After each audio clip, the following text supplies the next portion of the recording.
Invecchiare in salute, prevenendo le malattie che affliggono il nostro tempo.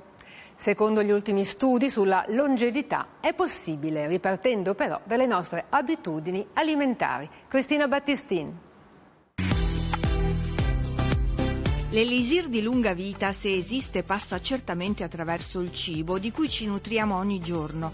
Gli studi scientifici sul fronte dell'alimentazione, sui centenari dei record, come Emma Morano, deceduta a 117 anni, ci svelano una verità che dovrebbe guidarci nelle nostre scelte quotidiane a tavola.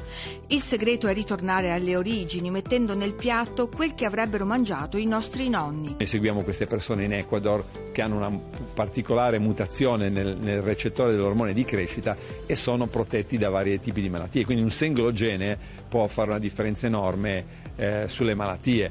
Il professor Walter Longo, biochimico italiano di fama mondiale, definito dall'importante rivista Time un pioniere nel campo della nutrizione, ha osservato, monitorato e analizzato i più longevi nel mondo. E sappiamo che mangiavano tanto, in effetti, ma mangiavano tanto di piatti che contenevano verdure, legumi, non mangiavano necessariamente tanti amidi, quindi pasta, pane, pizza.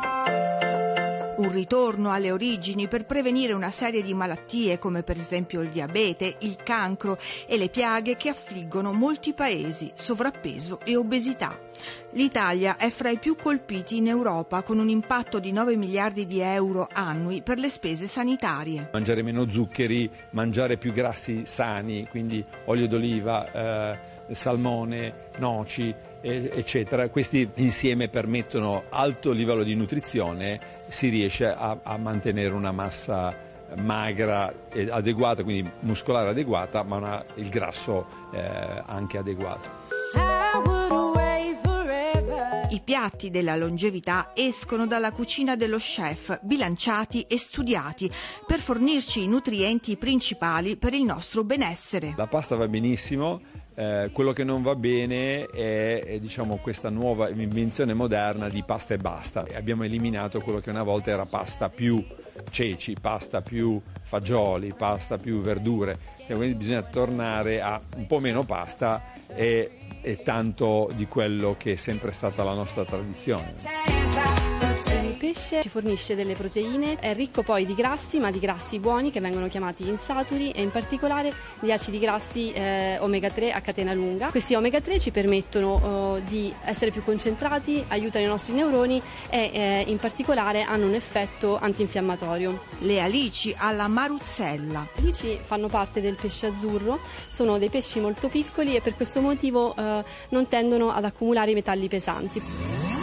Il carciofo alla romana è una ricetta tipica laziale che ne esalta le proprietà.